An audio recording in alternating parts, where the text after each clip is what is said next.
All right, welcome to a Colorado exam prep 2025. And here we are, right? We're going to talk about requirements governing the activities of licensees, licensing requirements, and brokerage relationships. And so, if we're talking about the Colorado exam, when we're kind of going through this is 27 questions that you're going to have. And so, what we've done with this is we've gone through and I've put together the questions that I think that you could see some variation of on the exam with the four different answers that they could be. And then I'll give you the explanation as to why the answer is the answer. And I think that's important, right? As we're going through and we're talking about these different things, like awesome. Knowing what the answer should be is one thing. And yet, I think the biggest piece, at least with the Colorado portion of the exam, it's the context clues as well as being able to understand the concept, right? The national side of things, it's 20,000 foot view, right? You have this 20,000 foot view and the pieces kind of fit into the puzzle the way that they fit. And yet the Colorado, it's getting more granular. And as we're going through this, these aren't the necessarily the biggest sections. I mean, they're pretty big sections when we look at it. Yet I think they're very important to understand. So let's jump into this things. We're going to start with requirements governing the activities of licensees. And question number one, a broker using an exclusive right to sell or buy contract in Colorado must have. So as we're looking at this thing, first and foremost, we have to understand this is an agency agreement. This is an employment agreement. All right. This isn't the contract to buy and sell. And I like the way that this question is asked and worded, because I feel like if you read this pretty quickly, you could think this was the contract to buy and sell, which is the parties are the buyer and the seller. Yet this is the agent and their client. So if we're looking at this, the only thing that an exclusive right has to have is a definite termination date. All right. A definite termination date, because under Colorado real estate law, an exclusive right to sell or an exclusive right to buy contract must include a definite termination date to be legally enforceable. The Colorado Real Estate Commission requires this to ensure that the agency agreements do not continue indefinitely, which protects both the client and the broker. More so the client, right? We know that the Colorado Real Estate Commission was put in place to protect the public. That's what all the laws are for. They're not really to protect the real estate agent. We're looking at these other answers, right? So a complete description of the personal property. No, not on a buy side. On the buy side, you're not going to have the personal property. The full price of the listed property or price of the property the buyer is seeking. No, you're not going to go through and put the, hey, buyer only wants to buy dollars in this price range. The commission amount to be paid. I want everyone to understand on this call that commission is not necessary. All right. And for a legally enforceable contract, you do not need to charge a commission. All right. So that is not part of a contract. Could be, but isn't necessary. A broker is preparing a contract to buy and sell for a couple who have just married. They ask the broker the best way for them to take title. The broker should. Well, the broker should explain the choices to the couple and then recommend an attorney.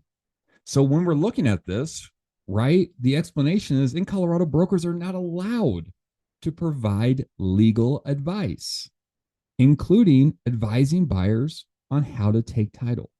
However, they can provide general information about different ownership types, such as joint tenancy versus tenancy in common, but most and must refer to the buyers to an attorney for legal guidance.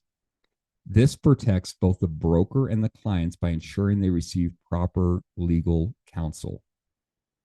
All right. So, guys, this question, as we're looking at it, we know because of Conway Bogue, we have the ability to practice limited law. All right, Conway Bogue, Colorado, we have the right to practice limited law. The limited law is fill in the blank contracts to deals that we are a part of. Okay. So with that, we are have the ability to fill out the contract that has been approved by the Colorado Real Estate Commission, Rule F, and only if we are a part of the contract can we advise our clients. We are not allowed to advise our clients onto how they should take title, right? Whether it's joint tenancy, tenancy in common. Now, what we can do is we can tell them what the options are. We can explain the options to them.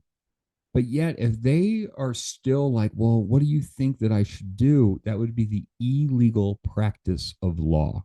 And you could lose your license for that.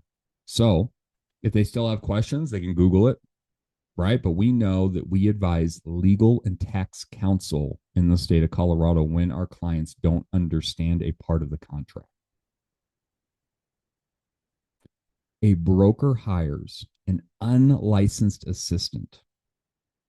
Which of the following tasks may the assistant not do for the broker?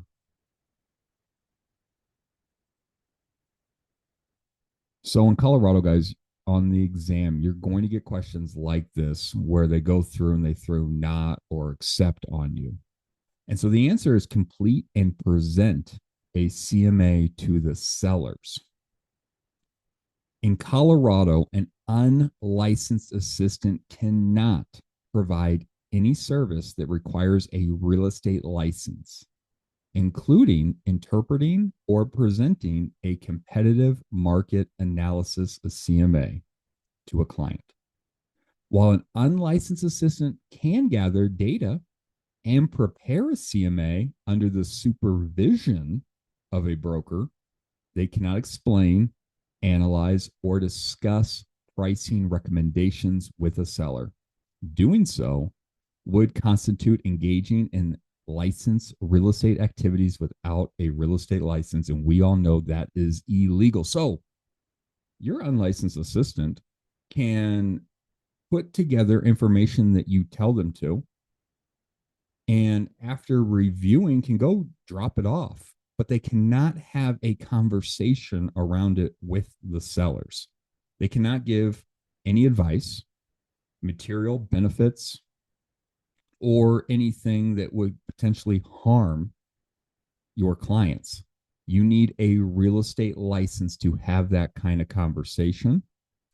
And when they're going through and they're preparing it, they can prepare it as long as you've guided them on how to prepare it, and you go through and you double check it and you make sure that everything looks good, but they cannot have the conversation with your client. They can absolutely go measure a property and they can complete the CMA. Like they can write it through your guidance. They can hold an open house and hand out flyers. There's nothing wrong with that. They can deliver paperwork. They can do all of that stuff. Yet anything that constitutes a real estate license, they cannot do. A broker can send a buyer or seller to a title insurance company, which may be a partner if they. So we're looking at this, and it's a partner to who? It's a partner to the client or to the agent. All right. This is a RESPA question when we're looking at this, right? Like we're going through and we're having an agent with an affiliated business arrangement. This is an ABA question, an affiliated business arrangement. So what this question is essentially asking is, when can a broker, a licensed real estate broker in the state of Colorado, go through and say, hey, I have a great company for you to partner with, Mr. and Mrs. Client, when that broker actually has a vested interest in the company? That's what this question's asking. And the answer is D, after they give them a written disclosure stating the relationship with the title company. So under RESPA, the Real Estate Settlement Procedures Act, and Colorado real estate law, If a broker has an affiliated business relationship with a title company or any other settlement service provider, they must provide written disclosure of the relationship before referring a client to that company. This ensures transparency and allows the client to make an informed decision without feeling pressured into using a specific title company. What it's also going to do is it's going to make sure that you're not, as the real estate agent, getting this referral money for all intents and purposes. This referral money just because you have a relationship with them. Like it's saying, hey, Mr. and Mrs. Client, I just wanted to let you know that I have this company that I think is great. Also, I'm a part owner of this company. And if you were to use them, there is going to be extra dollars coming my way as an owner of the company. Perfectly legal, guys, perfectly legal. But yet, your clients have to understand that before you go through and tie them into that arrangement. All right. So if we are referring a company and that company is giving us any kind of money in return, whether we are an owner or they are giving us referral money back to it, like this could go through with a roofing company. Maybe you're going through and you have a relationship with a roofing company, and the roofer wants to say like, hey, if you refer us business, we will give you X. Well, we have to make sure that disclosure is happening. This is more if you are an owner, but it's still a RESPA question. So we have to give written disclosure stating our relationship before we go through and give the recommendation on to why they're the best. A broker may rebate part of her commission to an unlicensed seller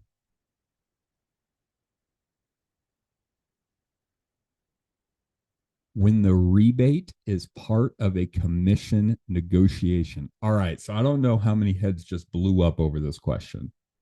Yet, if we're looking at this and we're looking at the answers, this answer is probably the only answer that makes sense. But yet, if you were thinking back into your head and you're like, well, real estate law says that I can't give a part of a commission to somebody unless they are licensed. Well, you are correct. Absolutely 100% correct. Yet there is an asterisk by that. The asterisk is if you are using it to negotiate, Ryan, let's talk about this. In Colorado, a broker may rebate part of their commission to an unlicensed seller if it is part of the negotiation of the commission within the transaction. The key point is that the rebate must be fully disclosed in the transaction and agreed upon by all the parties involved. This is a practice when brokers adjust their commission to help facilitate a deal, such as reducing the seller's closing costs. This is where I think it shows up in real life. So you have a seller, you're sitting at the dining room table and you're talking to the seller about listing their home. And the seller says, hey, you know what? I've talked to 1, 2, 3 other real estate agents, and they said they do it for less than you. And you're thinking to yourself, well, could I go through and charge less of a commission? And instead of cutting it off right then and there, maybe what you do is you say, hey, how about this? The commission that I would be receiving would be X%. And whatever that X% is, then you say, and how about this? When I successfully sell your home, I will pay for this, right? So you are essentially giving them money for the sale of their house, and you are rebating a part of your commission. This is not a referral to another agent in another state, which is perfectly legal. This is not a referral to a buddy for referring you business, which is illegal. This is a perfectly legal component of real estate practice. Where I see this show up more is this, where someone is, they say they want to use you, and yet they believe that your compensation is too high. Where I actually see this show up the most is where you could say like, hey, Mr. and Mrs. Seller, and what we know is this: most sellers become buyers.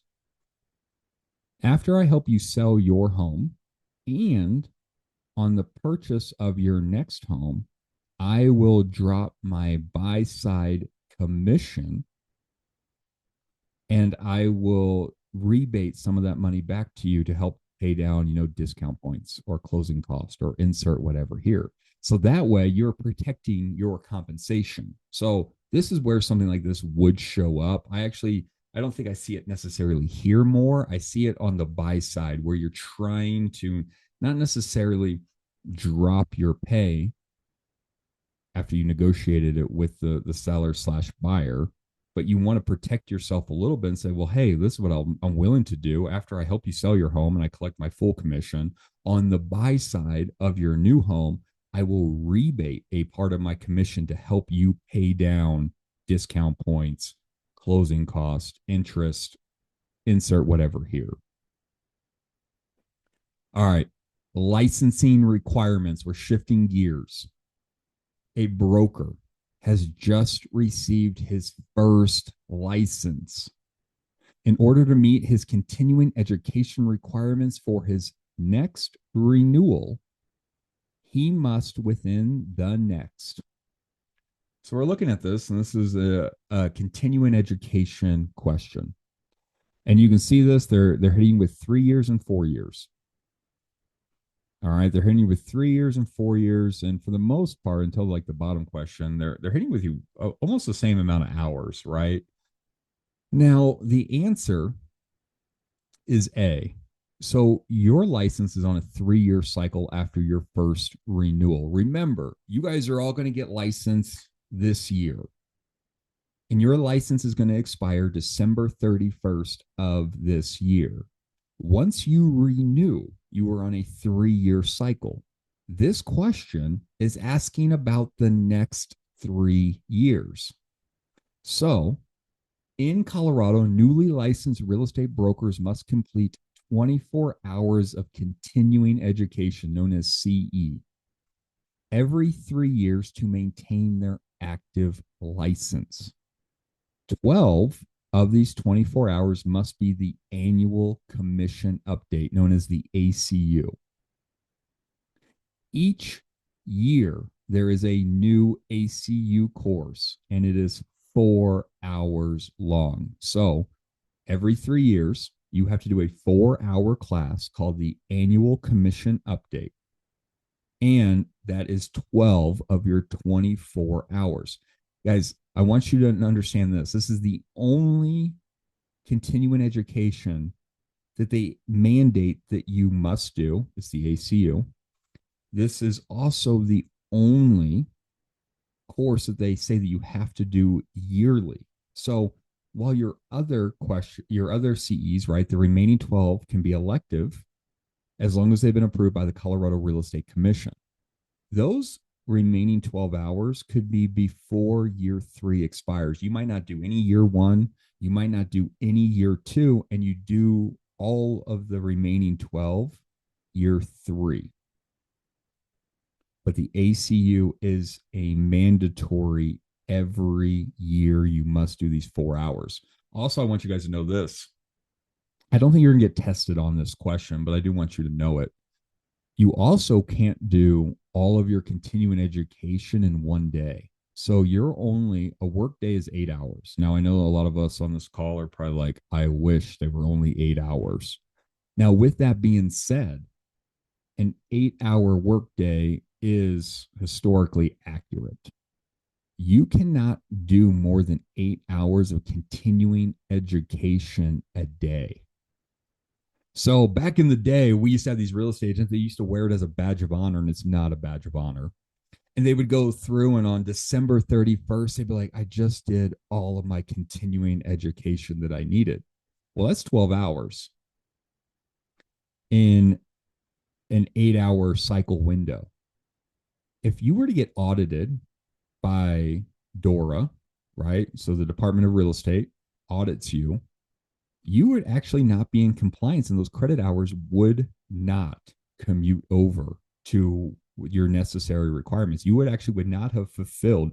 Yes, you sat through 12 hours of continuing education and only 8 hours were applied.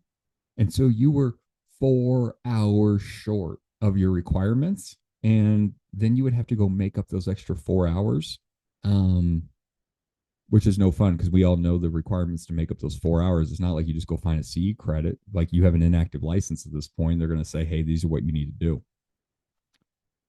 So let's go over to that inactive side of things. An inactive real estate broker working as an on site property manager. So you're looking at this question. I put a star by it because I actually liked this question. An active real estate broker working as an on site property manager must renew her license every 3 years. And the reason for that is in Colorado, even if a broker's license is inactive, they still renew it every 3 years to keep it in good standing. The renewal ensures that the broker remains in compliance with the Colorado Real Estate Commission and avoids additional requirements for instating an expired license. If you do not renew, your license actually goes expired. So you get a active real estate license. That's the whole goal for everyone that's on this call. Then if you inactivate your license for whatever reason, and there's reasons why this happens, you inactivate your license, you're no longer associated with a brokerage. And we know in the state of Colorado, we have to have at least 2 years of supervision. So you inactivate your license and your license is sitting in this inactive status. Well, if you want to continue being a real estate agent, even though your license isn't hung at a brokerage, you still have to pay the fee every 3 years. Whatever your cycle was, you would still pay that 3 years. Now, the reason why I like this question is because it says, well, firstly, you have to renew your license. You don't have an active real estate license. I want everyone to see this. Your license is not active. So you don't have to have errors and omissions because you don't have a real estate license. This is an inactive license. You cannot negotiate leases with tenants. We know that if you are in the state of Colorado, to negotiate a lease, you must have an active real estate license. And the reason why I like this question is because of number D, or even letter D, is that you must maintain your continuing education requirements. Yeah, absolutely. So this is one of those ones where we tell you that there's two right answers, just one's more right. Well, this would be a prime example. Yeah. For your license to actually go active, you actually have to have your continuing education requirements. So if you go through and you're not staying up on your 24 hours every 3 years, and you can still renew your license, right? And you just keep it under inactive. You're paying your $400 every 3 years, keeping it inactive, but not actually turning it on because you're like, I just went through all the schooling. I went through the test. I did all this stuff. I don't want to let this go to waste. And you just keep your license inactive. Well, every 3 years, you do have to renew it. But the moment that you turn it on, if you didn't keep up with your continuing education, you can't activate your license. You would actually have to do one of the other prerequisites to get your license back active. So the reason why B is more right is because this is just to keep an inactive license. That's all you're doing. It's not asking you to actually turn your license back on, which would be D at that point. You actually have to maintain your continuing education requirements as well. This is just to keep an inactive license. If an employing broker of a brokerage firm fails to renew her license. All right, guys, you know you're going to become an associate broker in the state of Colorado. You hold the highest licensure in the United States. You actually have broker questions, managing broker questions. So this is why there's actually questions on the exam that you're like, well, I'm not going to open up my own brokerage. Why do I have to know this stuff? Well, they expect you to know it because of the license status that you have in the state of Colorado. So if an employing broker of a brokerage firm fails to renew her license, all of the broker associates licenses within the firm will also go inactive. In Colorado, if an employing broker's license expires or becomes inactive, the brokerage firm cannot operate legally because a licensed employing broker is required to oversee all the transactions.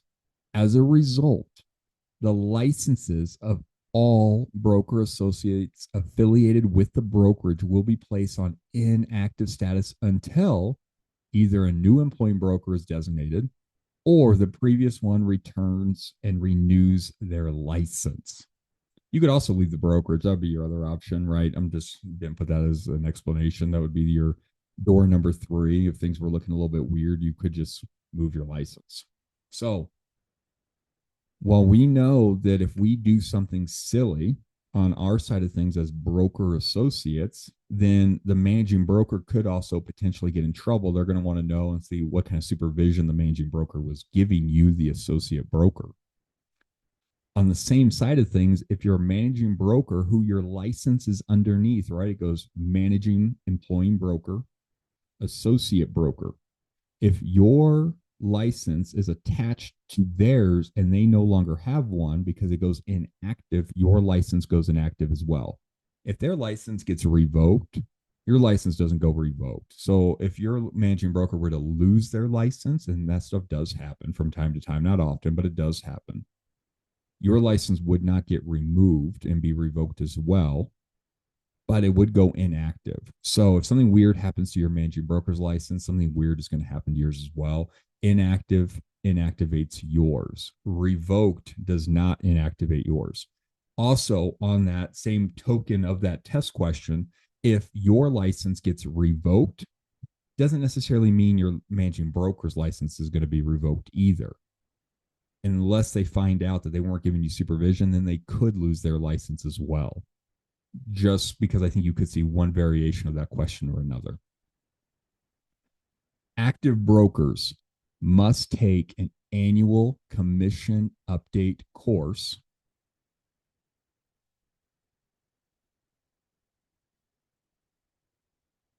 once every year during the 3-year renewal period. All right. In Colorado, all active real estate brokers are required to complete the ACU course once per year. We already talked about that ad nauseum. So you have your 3-year cycle. You have a 4-year or a 4-hour ACU every year. You have to complete one every 3-year cycle, which means you will have 12 continuing education credit hours around the ACU.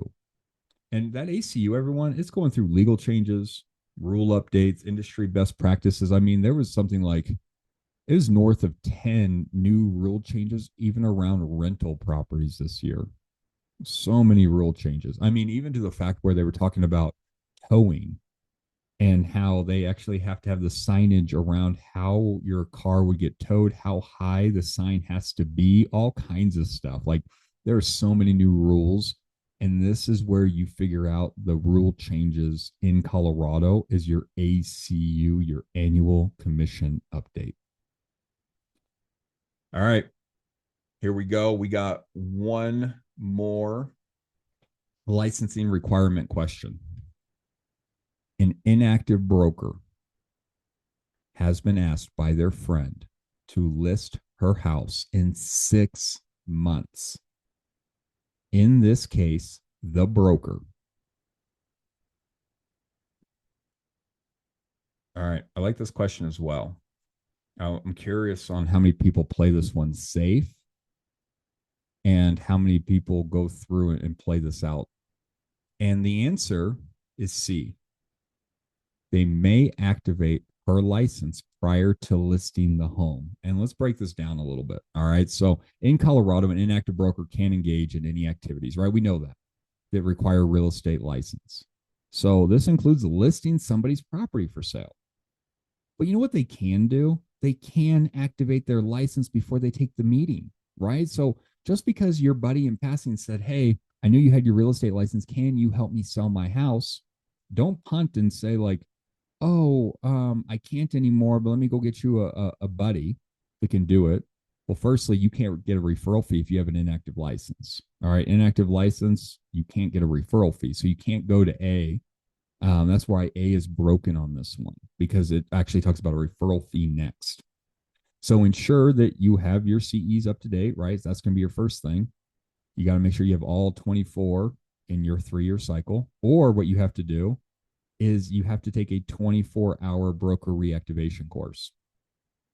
And you're only allowed to take that once every 3 years. I don't know why you would take it anymore, but that's what that looks like. You also have to have E&O insurance, right? We know that you have to go get E&O insurance and submit the license for activation with CREC again.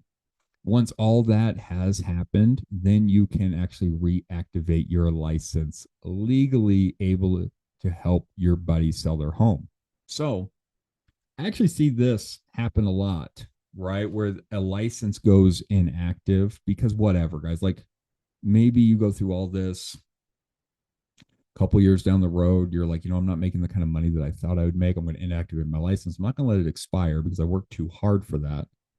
And you were doing all this legwork, letting all your people know, hey, I'm a licensed real estate agent in the state of Colorado. Your license goes inactive. Life situations change, motivations of the people in our ecosystem change. And they said, hey, you know what? I was actually thinking about selling my house. You think that's something you can help me with? And you're like, yeah, absolutely. Then you can't have any negotiations. You can't talk about price. You can't talk about terms. You can't talk strategy, right? You can't do any of that. That requires a license, a real estate license, but you don't have because it's inactive. Yet you set up the meeting anyway, right? You're like, hey, let's sit down, let's have a coffee. 7 days from now, I'll meet you at the Starbucks. Maybe I'll meet you at the dining room table at your house, whatever that looks like. Then you go and you get your license reactivated, right? Make sure all your stuff is taken care of. You reactivate your license, then you go to that meeting and you have a conversation as a licensed real estate agent. So you cannot do anything with an inactive license. Inactive is as good as no license. Expired is definitely no license. Only an active real estate license can perform licensed activities. All right, switching gears, brokerage relationships. We got 11 questions around this topic. So let's kick it off this way. A broker acting as an advocate has which form of representation? Hopefully everyone landed on D. You're an agent. And in Colorado, when a broker acts as an advocate for a client, they are taking on the role of an agent, which is either a single agent or a fiduciary agent. This means they have a fiduciary duty to their client, which includes loyalty, obedience, disclosure, confidentiality, accounting, and reasonable care. An agent can either be a seller's agent or a buyer's agent, and they advocate exclusively for their client's best interest. A transaction broker, everyone, remains neutral. A designated broker, guys, a designated broker, it's designated. It's not saying you're an agent. You could be a designated transaction broker. All right. So don't get trapped up in number A. And I need everyone to understand on this call, the only fiduciary advocate relationship that you have is with your client. So you are an agent. Transaction broker is a paper pusher, right? When we're talking about this, a customer, you just can't lie to them. You must disclose to them reasonable care, right? We owe them that, but we are not an advocate. We are not a fiduciary. If you see a test question and it's talking about fiduciary advocate, it is an agent client relationship. There are no other options. A broker who has become a transaction broker to double end the sale of her listing. All right. So just in case, double end means you are working on the buy side and the sell side. So you are working on the buy side and the sell side. No, this is not dual agency. All right. So you get a dual agency question in the state of Colorado. It is illegal. We do not have dual agency inside of Colorado. We do have this mechanism called transaction brokerage, though. And you firstly have to have written permission from both parties. So let's talk about it. In Colorado, if a broker wants to act as a transaction broker in a transaction where they originally represented one party, such as the seller, they must obtain written permission from both the buyer and the seller before doing so. This is required because agency relationships involve fiduciary duties, and we do not have dual agency. So, loyalty and advocacy. If a broker switches to a transaction broker role to double end a deal, meaning that they're going to assist both the buyer and the seller, and they are no longer advocating for either party, they must disclose this change in writing to ensure both parties are fully aware. So, guys, if you're looking at this, there's actually two mechanisms that are happening.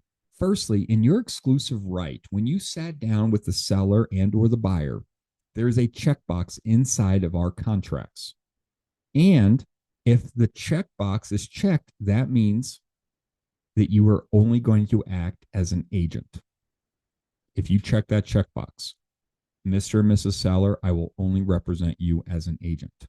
If that checkbox is not checked and you've gone through the contract with them because you know you must, that's part of the job, then there's a section that says, I am going to represent you as an agent unless I find the buyer. You're giving me permission to act as a transaction broker. That is not that exact verbiage, but that verbiage is in the contract.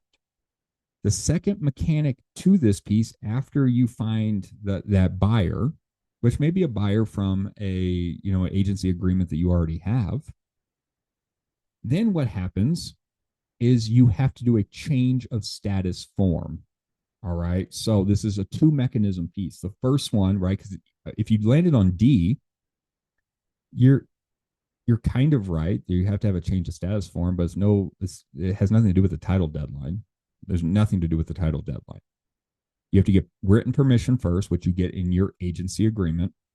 Then you have to have disclosure, which is that change of status form, which says, hey, seller, you're on your own. Hey, buyer, you're on your own. Paper pusher, referee, Switzerland. That's what a transaction broker is. So, under designated brokerage,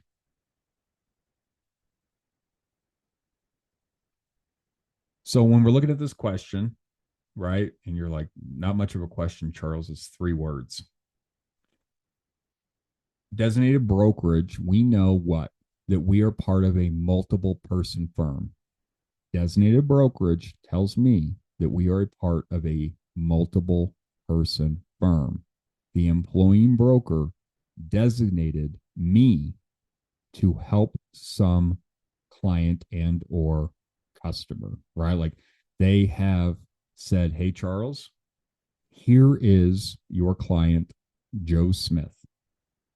They designated me. So if I'm looking at this, it's saying under designated broker, what's true? Well, that there's no conflict of interest in company transactions. And I think you guys are going to see a test question very, very similar to this. They might give you a couple more words than I did. So in Colorado, designated brokerage eliminates conflicts of interest in company transactions because the employing broker designates individual brokers to represent specific clients. Under designated brokerage, when 2 agents within the same firm represent different parties in a transaction, one representing the seller, one representing the buyer, they are treated as separate agents, even though they work for the same brokerage. This eliminates the issue of dual agency, which is not allowed in Colorado. The employing broker and other non-designated brokers in the firm don't represent the client either, and they are not presumed to have access to confidential information. So, guys, there's a lot in this one. I actually think you're going to see some kind of test questions around this explanation. And what I want you to get out of this is, firstly, your designated brokerage relationship does not extend to your managing broker. It does not.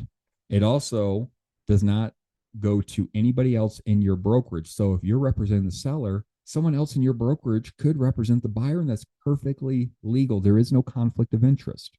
Your agency does not go to anybody else. Question or answer number A, or letter A, It's actually talking about how confidential information like automatically goes to other brokers in your office. No, it doesn't. Right. So this imputes, it's not going to everybody. You still have a relationship with your client and you have to protect that information for this very reason. Someone else in your office might have the buyer and they cannot know your seller's motivating factors for why they're selling. They can't know their timeline. They can't know they're going to be homeless, because the bank's possessing foreclosing on the home, right? So this, I like this explanation. I actually think you're going to get a couple questions just out of this explanation. So if anything, this is the one I'm going back to. Who signs the closing instructions form? All right. Hopefully, we got D. It's the seller and the buyer. In Colorado, the closing instructions form is an agreement between the buyer, the seller, and the title company that outlines how the closing process will be handled. Guys, this is the playground rules. The closing instructions are between the buyer, the seller, and the closing company. This form is not a broker agreement, but rather a directive to the title company to handle the settlement process according to the terms of the transaction in the closing instructions. Since only the buyer and the seller are parties to the transaction, they're the ones who must sign the closing instructions to authorize the title company to proceed. Brokers are typically involved in preparing and explaining the form, but do not sign it. So we know in the state of Colorado, we have the ability to do a closing. You don't see it often. I know I put typically. You are in charge of making sure the information's right, though. You know that if there was a lawsuit that came from the closing, title company's not getting sued. In most cases, it's going to be you. Now, there are some circumstances where the title company gets closed, but if there's money that's weird or anything else, you were the one that was supposed to review these documents. You, the real estate agent, are the one who is responsible for the accuracy of this. So while we might hire the title company as our scrivener, right? They're the ones doing the writing for us.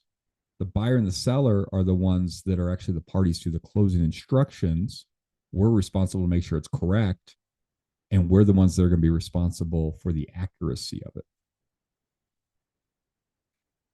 When there is no written agreement between the buyer slash seller or tenant slash landlord, the default relationship is what? So, guys, this is an agency question. And so, when we're looking at this thing, if you do not have a signed agency agreement, you do not have a signed employment agreement, what is our default in the state of Colorado? And the default is transaction broker.